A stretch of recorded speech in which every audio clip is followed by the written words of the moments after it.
Hello everyone and welcome back to Math Bolt Master. আৰম্ভ কৰো আমাৰ আজিৰ সেশনটো। তো আমি কম্পেৰিজন কৰি আছো ফ্ৰেকশনছৰ। তো আজি আমি সেকেন্ড পাৰ্টটো লৈ আহি যাওঁ, যেটো হৈছে এগেইন আনলাইক ডিনমিনেটৰছ যদি থাকে আমি কেনেকৈ নো কম্পেয়াৰ কৰিব পাৰোঁ। So let us begin.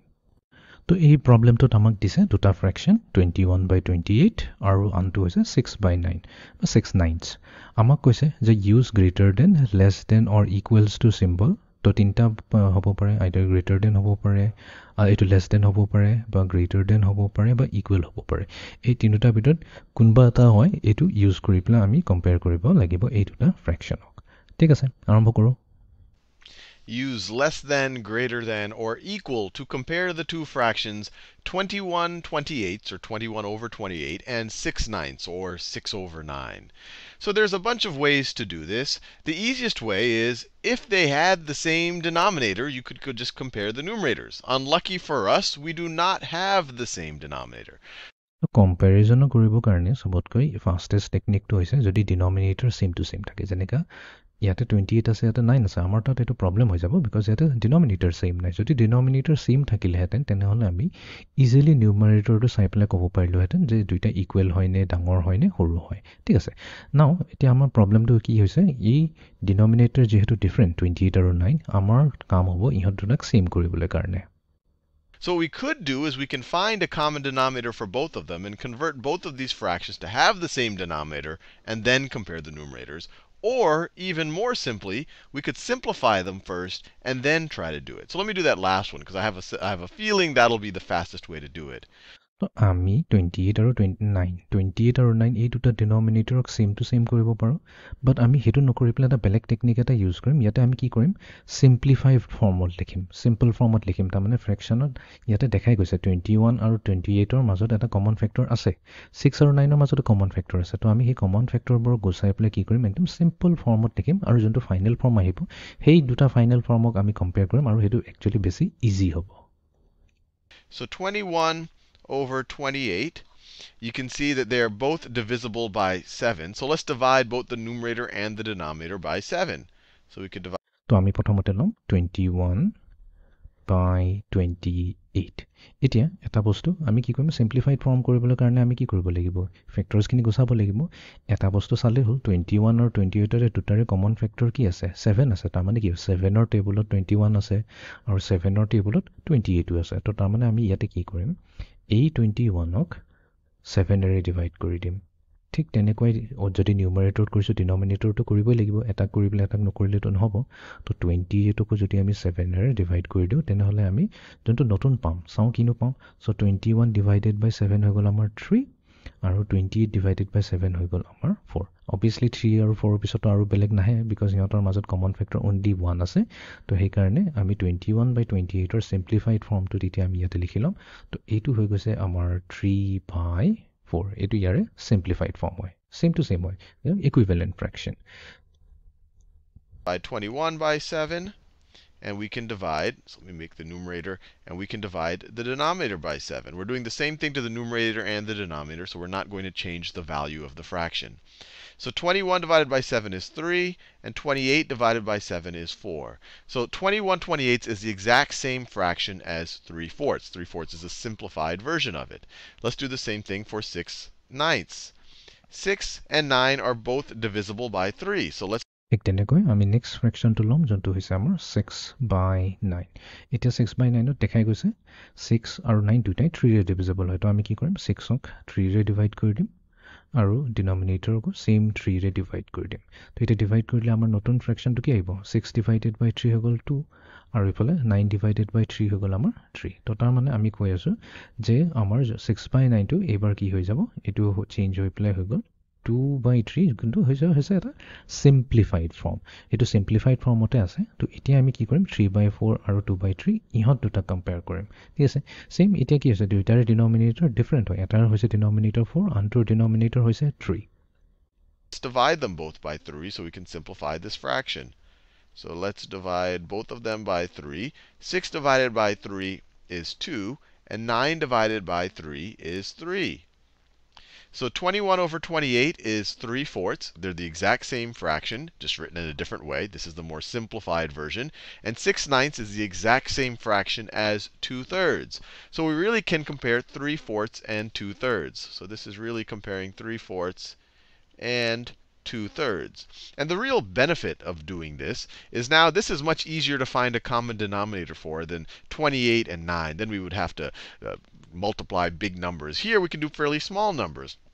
তো আমি সিম্পলিফাইড ফৰ্মত এইকাৰণে লিখিছোঁ বিকজ এতিয়া ডিনমিনেটৰ অবভিয়াছলি দুইটাৰে ডিফাৰেণ্ট হয় আমি আমাৰ মেইন কামটো হৈছে ইহঁতৰ কমন ডিনমিনেটৰ ওলোৱা তো যিহেতু 4 আৰু 3 অলপ ইজি নম্বৰ হয় তো ইয়াৰ কমন ডিনমিনেটৰটো ওলাবলৈ খুবেই ইজি হ'ব 28 আৰু 9টো যিহেতু ডাঙৰ নম্বৰ হয় তেনেহ'লে বহুত অলপ ডিফিকাল্ট নহয় অলপ টাইম কনজিউমিং হৈ যায় তো আমি এতিয়া এই ফ্ৰেকশ্যন 3/4 আৰু 2/3 এটা কমন ডিনমিনেটৰ ওলাবলৈ চেষ্টা কৰিম The common denominator of 3/4 and 2/3 is going to be the least common multiple of 4 and 3. And 4 and 3 don't share any prime factors with each other.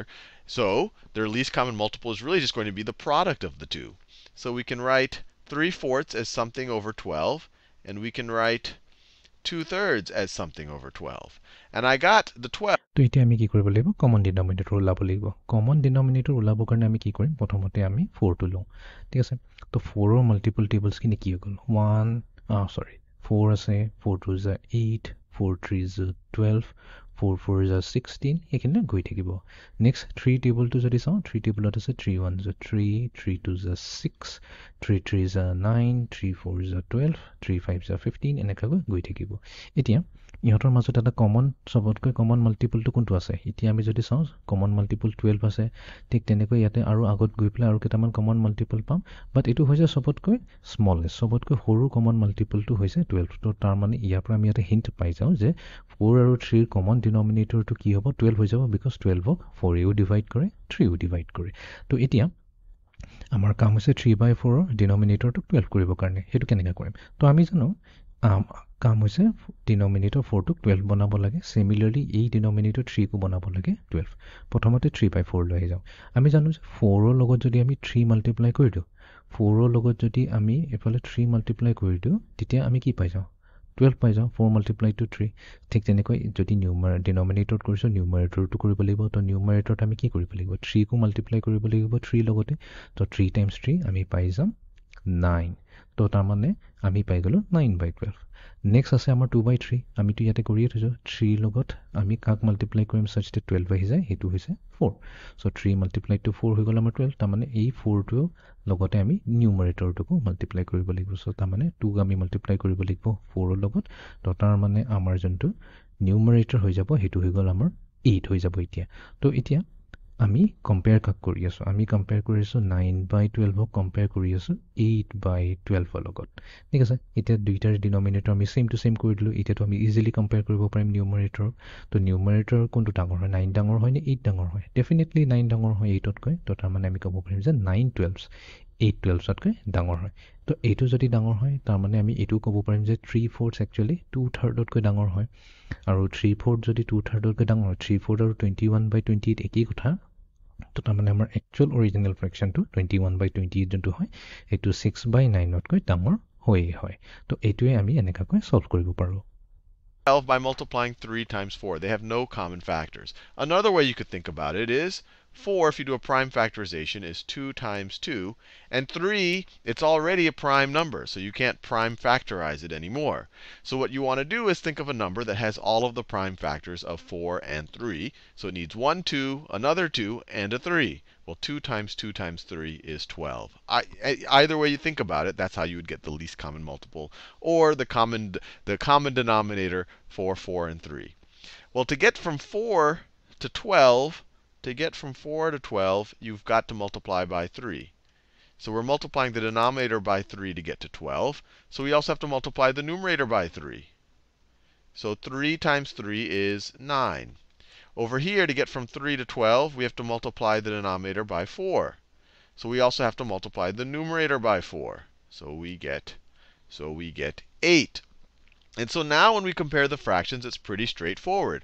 21 over 28 is the exact same thing as 9/12, and 6/9 is the exact same thing 6/9 is the exact same thing as 8/12.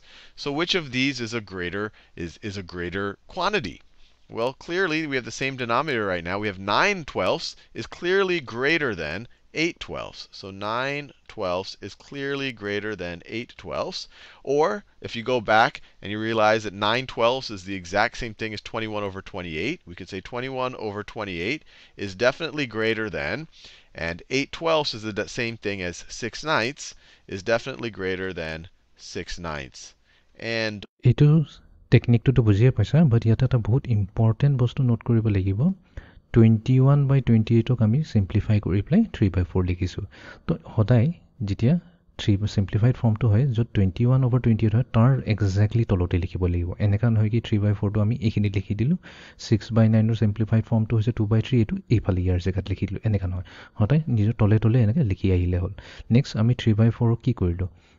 Denominator চেম কৰিবৰ কাৰণে আমি 3ৰে multiply কৰি আমি কি কৰিলোঁ? 9/12 পালোঁ। তো exactly 3/4ৰ তলতে লিখিব লাগিব। ঠিক তেনেকৈ 2/3 ডিনমিনেটৰটো 12 বনাব কাৰণে আমি কি পালোঁ? 8/12 পালোঁ। এইটো এক্সেক্টলি ইয়াৰ তলতেই লিখিব লাগিব। চব বস্তু ইয়াৰ তলে তলে আহি থাকিব। এই পজিশ্যন যেন কেতিয়াও চেঞ্জ নহয়। যদি পজিশ্যন চেঞ্জ হৈ যায়, তেনেহ'লে এই চিম্বলৰ বহুত কনফিউজন হৈ থাকিব। সেইকাৰণে সদায় এটা চিৰিয়েলি ষ্টেপ বাই ষ্টেপ কৰি গ'লে বস্তুটো কেতিয়াও কনফিউজন নাথাকে। We are done. Another way we could have done it, we didn't necessarily have to simplify that. And let me show you that just for fun. So if we were doing it with, if we didn't think to simplify our two numbers first, I'm trying to find a color I haven't used yet. So 21/28 and 6/9. So we could just find a least common multiple in the traditional way without simplifying first. So what's the prime factorization of 28? It's 2 times 14, and 14 is 2 times 7. That's its prime factorization. Prime factorization of 9 is 3 times 3. So the least common multiple of 28 and 9 have to contain a 2, a 2, a 7, a 3, and a 3. Or essentially, it's going to be 28 times 9. So let's over here multiply 28 times 9. তো এতিয়া আমি ইয়াত এটা alternate technique use কৰি আছোঁ। Alternate technique নহয়, actually মেইনটোৱে হয়। আমাৰ তাত দিয়া আছে 21/28 আৰু 6/9। তো মেবি হ'ব পাৰে কোনোবাই অলপ ডিফিকাল্ট পাব পৰা, কি বোলে 21/28টো আকৌ আমি চিম্প্লিফাই কৰিছোঁ, 6/9টো প্ৰথমতে চিম্প্লিফাই কৰিছোঁ, তাৰপিছত আকৌ ডিনমিনেটৰ আমি ইকুৱেল কৰিছোঁ। তো সেই চিষ্টেমটো যদি কাৰোবাৰ ডিফিকাল্ট লাগে, তেনেহ'লে আৰু এটা প্ৰচেছ আছে। আমি ডাইৰেক্টলি 28 আৰু 9ৰ এই দুটাক আমি কমন ডিনমিনেটৰ বনাবলৈ চেষ্টা কৰিম। তো 28 আৰু 9ৰ কমন ডিনমিনেটৰ আমি কেনেকৈ ওলাম? তো প্ৰথমতে আমি কি কৰি ল'ম? 28ৰ প্ৰাইম ফেক্টৰাইজেশ্যন কৰি ল'ম। তো 28ৰ প্ৰাইম ফেক্টৰাইজেশ্যন কি আছে? 2 × 2 14 হৈ যাব 28। 2টো হৈ গ'ল প্ৰাইম নম্বৰ, বাট 14টো প্ৰাইম নম্বৰ নহয়। তো সেইকাৰণে আমি আকৌ 14ক আমি কৰিম 2 × 7। তো তাৰ মানে 28 হৈ গ'ল একচুৱেলি কি হয়? 2 × 7। আৰু ইফালে নেক্সট আছে আমাৰ 9। তো 9ৰ প্ৰাইম ফেক্টৰাইজেশ্যন কি হ'ব? 3 × 3। তো এতিয়া ইহঁতক যদি আমি কমন এটা মাল্টিপুল ওলাব যাওঁ, তো তাৰমানে ইনফেক্ট কি ক'ব লাগিব? 28 আৰু 9ৰ কমন মাল্টিপ্লাই ওলাব যোৱা মিনিংটো এইটো হৈ গ'ল 28 × 9 কৰিব লাগিব। চ' 28 × 9 কি হয়? 9 8 = 72, 7 কেৰি অভাৰ, 9 2 = 18, 18 + 7 কিমান হ'ব? 18, 19 20 21 22 20 24 25 252।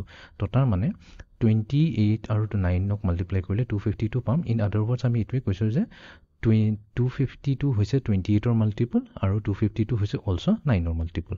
তো তাৰমানে আমি এতিয়া কি কৰিম? এই 28ক 252 আমি বনাম। চ' 28ক 250 বনাবলৈ কাৰণে আমি কি কৰিব লাগিব?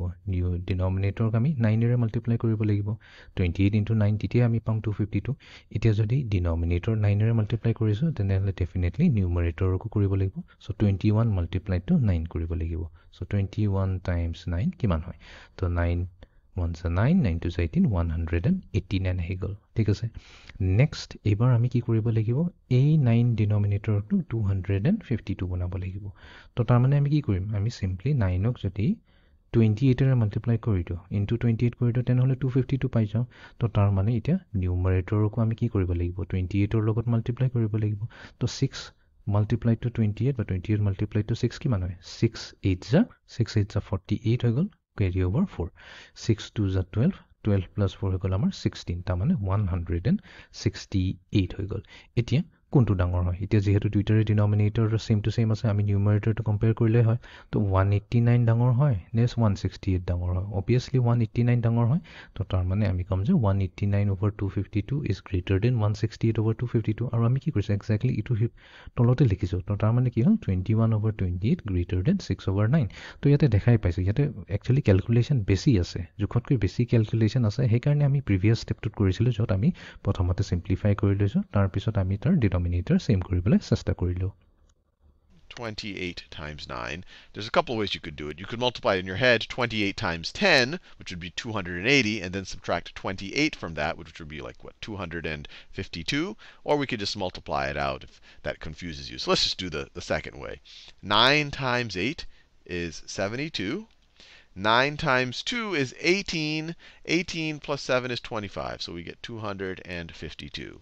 So I'm saying the common denominator here is going to be 252. 252 and 252. Least common multiple of 28 and 9. Well, to go from 28 to 252, we had to multiply it by 9. We had to multiply 28 times 9. So we're multiplied 28 times 9. So we also have to multiply the numerator times 9. So what is 21 times 9? That's easier to do in your head. 20 times 9 is 180, and then 1 times 9 is 9. So this is going to be 189.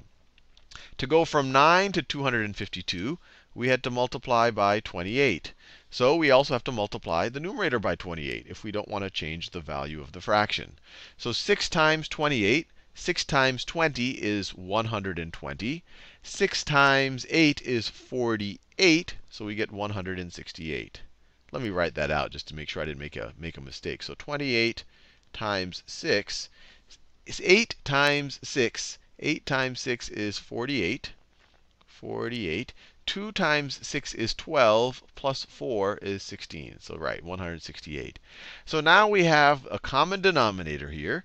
And so we can really just compare the numerators. And 189 is clearly greater than 168. So 189 over 252 is clearly greater than 168 over 252. Or that's the same thing as saying 21 over 28, because that's what this is over here. The left-hand side is 21 over 28 is clearly greater than the right-hand side, which is really 6/9. তো এইটো আসলে আমাৰ আজি সেশনটো তো আমাৰ denominator যদি different থাকে তো আমি প্ৰথম টাস্কটো আমাৰ হলে এইটোৱে থাকিব যে ডিনমিনেটৰক আমি সেম কৰিব লাগে তো আইদাৰ আমি 28 আৰু 9ক মাল্টিপ্লাই কৰি পেলাই আমি কমন ডিনমিনেটৰ ওলাব পাৰো অৰ আমি যোনটো প্ৰিভিয়াস মেথডত কৰিছিলো যোনটো একচুয়ালি বেছি সিম্পল হয় তো আমি কি কৰিলাম আমি ট্ৰাই কৰিম যদি পাৰা যায় আমি কি কৰিম অৰিজিনাল ফ্ৰেকশনটোক সিম্পলিফাই কৰিলাম যেনেকৈ এইটো 21 over 28 তো হৈ গল 3/4 সিম্পলিফাইড ফৰ্মত 6 over 9 টো সিম্পলিফাইড ফৰ্মত আহি গল 2 over 3 তাৰ পিছত আমি কি কৰিম দুইটাৰে ডিনমিনেটৰটো আকৌ সেম কৰিবলৈ চেষ্টা কৰিম তাৰ পিছত হেতু ইতিয়া ইজিলি আমি কম্পেয়াৰ কৰিব পাৰিম তো দুইটা মেথড যোনটোৱে পছন্দ হয় হেতুৱে কৰিব পাৰিবা তো আজি সেশনটো আমি এখিনতে সমাপ্ত কৰিলো see you in the next session thank U